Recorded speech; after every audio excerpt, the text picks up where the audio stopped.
आज हम उस इस्लामी हीरो के बारे में बात करेंगे।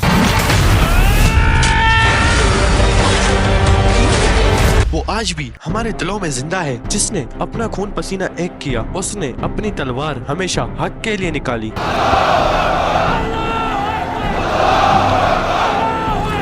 जिसने मजलूमों का साथ दिया, जिसने इस्लाम का झंडा हर मुल्क में हर जमीन पे लहराया, जिसने जिहाद की आग भड़काई, जिसे दुनिया आज भी सलाहुद्दीन अय्यूबी के नाम से जानती है। आइए दोस्तों, आज हम इस इस्लामी हीरो के बारे में जानेंगे, जिसकी पूरी स्टोरी सुनकर आपका ईमान भी मजबूत होगा। तो चलो दोस्तों, वीडियो को स्टार्ट करते हैं। ये बात है 11वीं सेंचुरी की। नदी के किनारे एक किला था, जिस किले का नाम था तिकरित किला। अचानक से बाहर एक बिजली चमकती है। अंदर एक छोटे से कमरे में एक औरत दर्द से चीख रही है। दरअसल ये औरत सलाहुद्दीन अय्यूबी की माँ थी। उस कमरे के बाहर खड़ा एक आदमी, जिसका नाम नजमुद्दीन अय्यूब था, जो कि सलाहुद्दीन अय्यूबी के बाप थे। उस रात नजमुद्दीन अय्यूब के घर में एक बच्चा पैदा हुआ, लेकिन उनके माँ बाप नहीं जानते थे आगे जाके ये बच्चा सुल्तान बनेगा। उन्होंने इस बच्चे का नाम यूसुफ रखा, और दुनिया जिसे बाद में जानेगी सुल्तान सलाहुद्दीन अय्यूबी के नाम से। फिर इसके बाद नजमुद्दीन, जो कि सुल्तान सलाहुद्दीन अय्यूबी के बाप थे, उन्हें उस कैसल के गवर्नर ने निकाल दिया। इसके बाद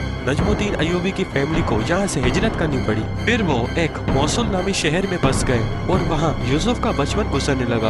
और उसी शहर में यूसुफ कुरान की तालीम भी हासिल किया करता था। जब यूसुफ छोटा था, नजमुद्दीन अय्यूब, जो कि यूसुफ का बाप था, वो हर वक्त अपने बेटे यूसुफ को कहा करता था, बेटा सिर्फ कुरान पढ़ने के लिए नहीं होता, कुरान जीने के लिए होता है। तो फिर यूसुफ हर वक्त कहा करता था, मैं कुरान को जिंदगी बनाऊंगा। यूसुफ वक्त के साथ साथ जवान होता गया। दमिश्क एक शहर जहाँ कुरान और तलवार दोनों सिखाए जाते हैं, और यहीं सलाहुद्दीन की जिंदगी का असली इम्तिहान शुरू होता है। तलवार चलानी सीख ली थी, लेकिन अब वक्त था सियासत समझने का। दोस्तों, सलाहुद्दीन अय्यूबी का एक चचा भी था, जिसका नाम शिरकू था। सलाहुद्दीन अय्यूबी जब जवान थे तो वो दमिश्क में आए। दमिश्क में एक मुस्लिम सुल्तान था, जो के मजलूमों का साथ देता था, कई बार काफिरों को शिकस्त दी। उस सुल्तान का नाम नूरुद्दीन जंगी था। उसकी फौज का कमांडर, जिसका नाम शिरकू था, दरअसल वो कमांडर शिरकू सलाहुद्दीन अय्यूबी का चचा था। यहाँ से एक जंग का आगाज होता है। ये जंग सलाहुद्दीन अय्यूबी की पहली जंग थी। वो जंग सलाहुद्दीन अय्यूबी की आर्मी जीत गई।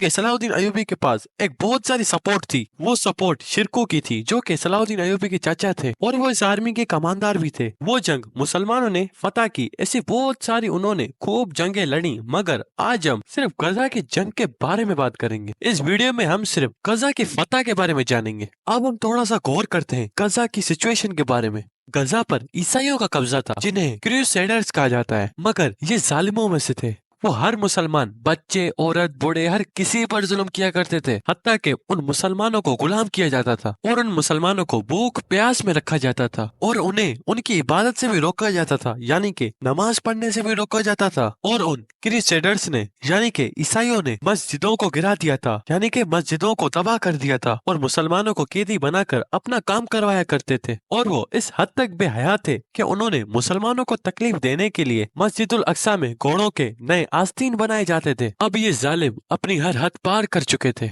ये था उस वक्त गजा का हाल। सलाहुद्दीन अय्यूबी ने ये इरादा कर लिया था कि गजा को हासिल करना उनकी लाइफ का एक मिशन है। सलाहुद्दीन ने पहले मिस्र में अपनी हुकूमत मजबूत की, फिर एक एक करके हर जमीन को फतह किया, हर उस जमीन पर इस्लाम का झंडा लहराया, और फिर पारी आती है गजा की। सलाहुद्दीन अय्यूबी ने अपनी 9000 की आर्मी बनाई गजा को फतह करने के लिए, और गजा में क्रूसेडर्स सिर्फ 1000 थे डिफेंड करने के लिए, यानी गजा में सिर्फ 1000 की फौज थी गजा को बचाने के लिए, और सलाहुद्दीन अय्यूबी की फौज 9000 थी। ये दिखने में एक इजी विक्ट्री लग रही थी। सलाहुद्दीन अय्यूबी की फौज ने गजा को घेर लिया, और क्रूसेडर्स ने डरकर गजा का दरवाजा बंद कर दिया। सलाहुद्दीन ने क्रूसेडर्स के कमांडर को एक पैगाम भेजा, यानी लेटर। उस पैगाम में ये था, अगर क्रूसेडर्स सरेंडर करेंगे तो उन्हों को जिंदा छोड़ दिया जाएगा। अगर तुम हथियार फेंकोगे तुम्हें कोई नुकसान नहीं पहुंचाएगा, तुम्हें जिंदा छोड़ दिया जाएगा। सलाहुद्दीन अय्यूबी ने लगातार 2 दिन तक गजा को सीज किया। क्रूसेडर्स का हौसला आराम आराम से टूटने लगा। सलाहुद्दीन अय्यूबी ने भी हार नहीं मानी। वो लगातार 2 दिन तक सीज करते रहे उस गजा को। फजर से पहले सलाहुद्दीन अयूबी को एक कमजोर गेट के बारे में पता चला और फिर सलाहुद्दीन अयूबी ने अल्लाह अकबर का नारा मारते अपनी फौज को अटैक का कहा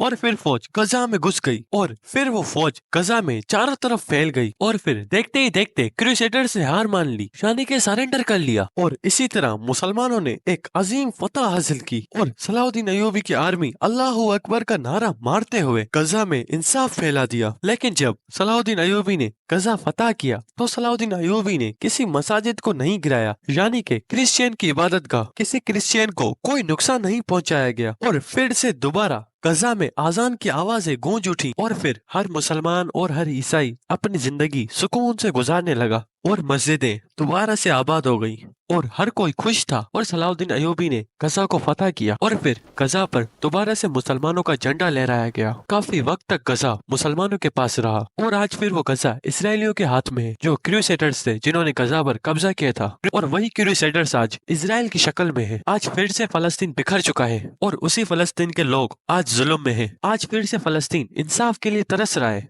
वही तारीख दोबारा से दोहराई जा रही है। आई होप दोस्तों जो मैं कह रहा हूँ आप समझ रहे होंगे। दोस्तों अगर ये वीडियो आप लोगों को अच्छी लगी हो तो इस वीडियो को एक प्यारा सा लाइक और सब्सक्राइब लाजमी करना और हाँ इस वीडियो को शेयर लाजमी करना। और हाँ ये तारीख की स्टोरी आपको कैसी लगी है अपनी राय का इजहार कमेंट में लाजमी कीजिएगा। और हाँ दोस्तों हम सब कुछ इमाम मेहदी अलैहिस्सलाम के ऊपर डिपेंड कर रहे हैं। मैं ये ऐसा क्यों कह रहा हूँ, राइट हैंड वाली वीडियो पर क्लिक करके आप जान सकते हैं। मैं आपको वही मिलूंगा। खुदा हाफिज।